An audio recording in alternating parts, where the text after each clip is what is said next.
ओम गुरुर्ब्रह्मा गुरुर्विष्णु गुरुर्देव महेश्वरः गुरुर्साक्षात् परम ब्रह्म तस्मै श्री गुरुवे नमः। आज भागवत की कथा में शास्त्रों में ऐसा वर्णन है कि क्षत्रिय और वैश्य थोड़ा लोभ करे तो क्षम्य है,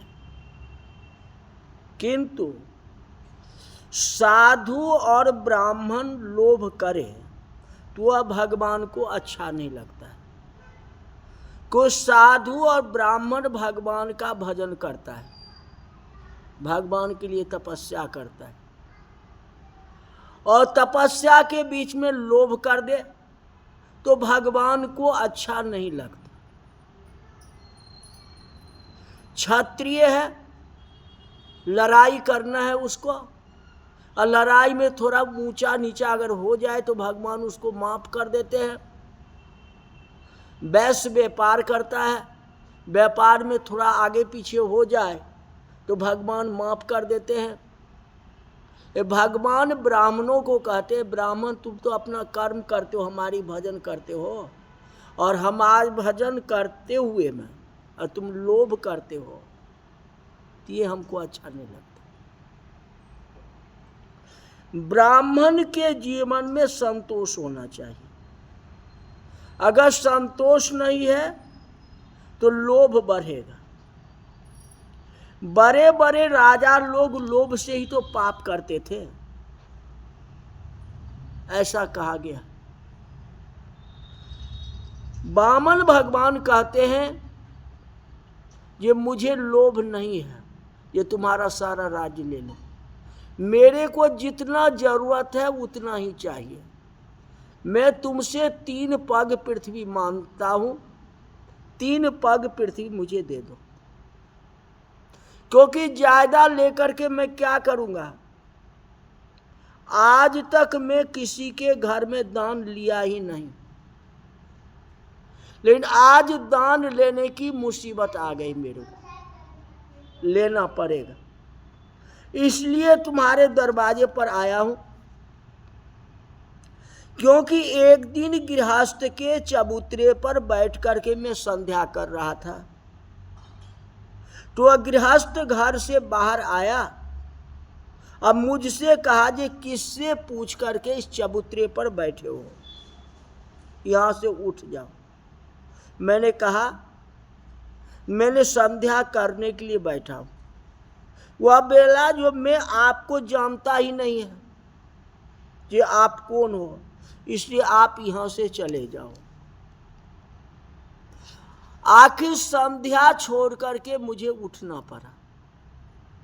संध्या उपासना में बाधाएं आ गई, मन में तकलीफ हुआ, मैं उसको कह भी नहीं सकता था, क्योंकि जमीन चबूतरा तो उसी का था। तो मैंने सोचा जे कहीं मैं तो ब्राह्मण हूं, कहीं मांग करके ले सकता हूं। तो हम संध्या जाप करने के लिए हमको एक चबूतरे की जरूरत है, जो 3 पग में ही पूरा हो जाएगा, जहां बैठ के मैं संध्या गायत्री का पाठ करूं, उसमें हमें कोई विक्षेप न हो, बाधा न हो। इसलिए सुना जे आप बहुत बड़े दानी हो, इसलिए मैं आपके पास आया हूं। मुझे 3 पग ही पृथ्वी चाहिए, जिस पर बैठ करके हम जो है संध्या बंदन कर सकते हैं। बलिराज को बहुत आनंद हुआ, ये ऐसा तपस्वी ब्राह्मण जो मेरी जगह पर बैठ करके तपस्या करेगा, मतलब संध्या गायत्री का जाप करेगा, मैं तो उद्धार हो जाऊंगा। हाँ, बलिराज को लेकिन मन में अभिमान था। वामन जी से कहते हैं, वामन जी ने कहा कि राजा तू बहुत उदार है, किंतु याद रखना मेरे जैसा दान लेने वाला संसार में कोई नहीं मिलेगा, ऐसा संतोषी ब्राह्मण नहीं मिलेगा। ऐसे कहने का मतलब ये इतना संतोषी कि मेरे को 3 पग ही पृथ्वी चाहिए। कौन ऐसा होगा? कोई दे रहा है तो सारा कहेगा मेरे को दे दो, लेकिन मैं 3 पग ही मान रहा हूं। ऐसा ब्राह्मण तुम्हें मिलेगा ही नहीं। मैं संतोषी ब्राह्मण हूं। बलि राजा को आश्चर्य होता है, ऐसे संतोषी ब्राह्मण, इसलिए जो आज पृथ्वी टिका हुआ है। कुछ ब्राह्मण संतोषी है तब तो ये पृथ्वी टिका हुआ। अगर संतोषी ब्राह्मण नहीं रहता तो पृथ्वी टिकता। जगत में पाप बढ़ जाता। इस संसार में एक सती स्त्री होना आवश्यक है, और संसार में एक संत होना आवश्यक है, जो हनुमान जी जैसा संत हो, उतना बड़ा। और सती हो, ऐसा सती सीता जैसी, अनुसुईया जैसी होना आवश्यक है, तब तो ये संसार चल सकता है। और सारे जो वैसे ही हो जाएंगे, कोई धर्म कर्म होगा ही नहीं, तो ये संसार तो विध्वंस हो जाएगा, नष्ट हो जाएगा। कुछ धर्म है। जिस गांव में कोई सती स्त्री न हो और जिस गांव में कोई संत नहीं हो, उस गांव के दरिया में डूब जाता है, वह गांव समाप्त ही हो जाता है। क्योंकि पाप ही पाप होगा, तो जहां पाप होगा वह गांव रहेगा कैसे? प्रत्येक गांव में भगवान को जाप करने वाला एक संत और एक सती होना चाहिए। तपस्वी ब्राह्मण, भजनानंदी संत, वहां आनंद ही आनंद है। राजा बलि विचार करते हैं कि माना की अवस्था बहुत छोटी है, किंतु इनके पास में ज्ञान बहुत है। ऐसे तपस्वी ब्राह्मण मैंने कभी देखा ही नहीं। तपस्वी का तपस्वी और संतोषी का संतोषी, इसलिए तो यह पृथ्वी टिका हुआ है। हाथ जोड़ करके कहते कि महाराज धन्य हो आप ज्यादा कुछ नहीं लेंगे। आपके इच्छा अनुसार आज 3 पैर पृथ्वी में आपको दान करता हूं।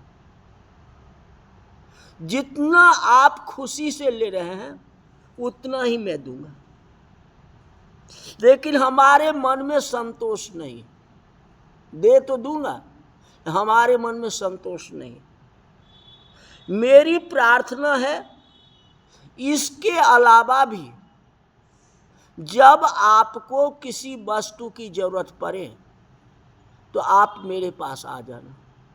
3 पग तो दे दिया आपके कहा अनुसार, इसके बाद भी 6 महीना, साल भर, 2 साल, 5 साल या कभी जीवन पर्यंत कभी की कोई वस्तु की जरूरत हो तो बिना पूछे आ जाना, मैं देने के लिए तैयार हूं। बामन जी को बहुत हंसी लगी, कहते देखो बलि राजा ने कहा आज 3 पग पृथ्वी दान आपको दे रहा हूं, ज्यादा बात करने की क्या जरूरत है, ले लो 3 पग में दे रहा हूं। शुक्राचार्य जी महाराज को मन में आ गया, राजा बलि दान का संकल्प करने के लिए जैसे ही तैयार हुए, यज्ञशाला में शुक्राचार्य जी तुरंत आ गए। शुक्राचार्य जी बड़े ज्ञानी हैं, तपस्वी हैं। शुक्राचार्य जी समझ गए ये कोई साधारण ब्राह्मण नहीं है। शुक्राचार्य जी राजा बलि को सावधान करते हैं, राजा बलि तुम कहाँ भटक रहे हो? यह ब्रह्मचारी जैसा दिखता है ना, ये ब्रह्मचारी नहीं है। यह कौन है, कैसा है, मैं जानता हूं। अभी तो बाल स्वरूप तुमको दिखा रहा है ना, ये नापते नापते पूरा पृथ्वी को नाप लेगा, तुम्हारे पास कुछ भी नहीं रहेगा। इसका 3 पैर कितने बड़े हैं वो हम जानते हैं, तुम्हें पता नहीं है जिसका पैर कितना बड़ा है। और भगवान भी तो झूठ नहीं बोले कि मैं अपने पैरों से 3 पग मांगता हूं, राजा बलि के पैर से नहीं। भगवान कहते मैं अपने पग से, तो भगवान भी झूठ तो नहीं बोलते हैं, मुझे 3 पग ही चाहिए। यहां तो 3 पैर की मतलब है।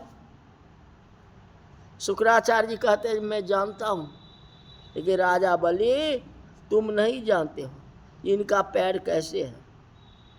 ये तो साक्षात महाविष्णु हैं, 2 पैर में तेरा सब राज्य को नाप लेंगे, तीसरा पैर रखने की जगह ही नहीं रहेगी तुम्हारे पास, तुम्हें पाताल में ढकेल दे।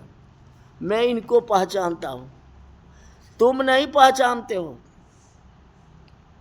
दान देने का मुख्य अधिकार गृहस्थ को है। साधु सन्यासी बहुत पैसे संग्रह न करें, दान देने की भी इच्छा न रखनी चाहिए। दान देने का अधिकार गृहस्थ को है। गृहस्थ के आंगन में ब्रह्मचारी आवे या साधु या सन्यासी आए, तो जो आया है उसको सम्मान करना गृहस्थ का धर्म है। अति दान देना अच्छा नहीं है। बहुत दान देने से भी मन की शुद्धि नहीं होती। दान विवेक से देना चाहिए, मन में छल कपट नहीं रखना चाहिए। स्नान करने से तन की शुद्धि होती है और दान देने से धन की शुद्धि होती है, मतलब धन में बरकत होती है।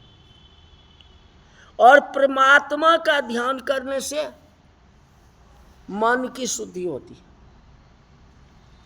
आजकल श्रीमान लोग बहुत दान देते हैं, ठीक है, लेकिन दान देने से नहीं होता है, मन भी शुद्ध करना होता है, मन को भी शुद्ध करना। दान से मन शुद्धि नहीं होती,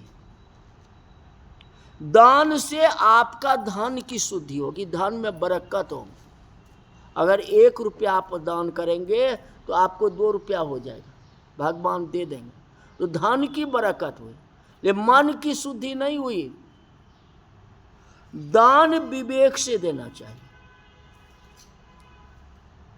अति दान देना अच्छा नहीं है। ऐसा दान नहीं देना चाहिए जिस दान को देने के बाद घर के बालक दुखी हो जाए, सर्वस्व लुटा दे, अब बच्चे के लिए कुछ नहीं रखे, तो वो दान कौन चीज का हो। शुक्राचार्य जी समझाते हैं कि अपना घर पर भी तो ध्यान रखो, आप गृहस्थ हो, आपके बच्चे कहाँ जाएंगे। अगर आप इस ब्राह्मणों को, इन ब्रह्मचारी को दान दे देंगे तो 2 पैर में तो पूरा संसार ही ले लेंगे, और तीसरा पैर भी तो चाहिए। 3 पग की तुम्हारी प्रतिज्ञा है ना, तो तीसरा पग कहाँ रखेंगे, तो तुम्हारे बच्चे कहाँ जाएंगे। तो ऐसा दानी तो मत बनो, जितना है उसी में दान करना है ना। बालकों का ध्यान तो रखो, भविष्य में अपना लिए तो भी कुछ सोचो। विवेक से गृहस्थ दान दे, दान से शुद्धि होती है। अगर 100 रुपया घर में आया, उसमें 5वां भाग अलग करना चाहिए, माने 20 रुपया जुदा रखे, और 100 रुपया है तो 100 रुपया में 20 रुपया दान कर देना चाहिए। कहा गया, नियम तो ये बनता है। अगर उतना भी नहीं करते हो तो दशांश, 100 में 10 रुपया तो दान अवश्य करना चाहिए, सारा रुपया नहीं जेब में रखना चाहिए, दोष लगता है। और उसमें से 10 रुपया दान कर देंगे तो आपका 90 रुपया बराबर 180 रुपया हो जाएगा।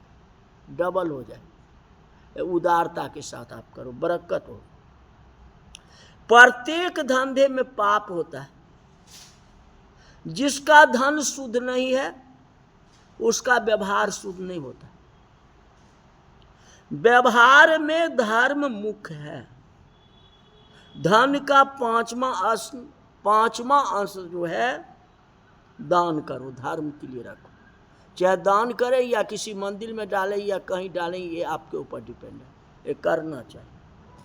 भागवत में ऐसा ही लिखा है कि 5वां भाग दान करना चाहिए। नहीं 5वां तो 10वां भाग तो करो। अब दान के बारे में बताया और इसको विशेषता कल बताएंगे। अभी शुक्राचार्य जी की बातें चल रही है, क्या होता है कैसे होता है कल बताएंगे। आज की कथा यही तक रही। बोल वृंदावन बिहारी लाल की जय।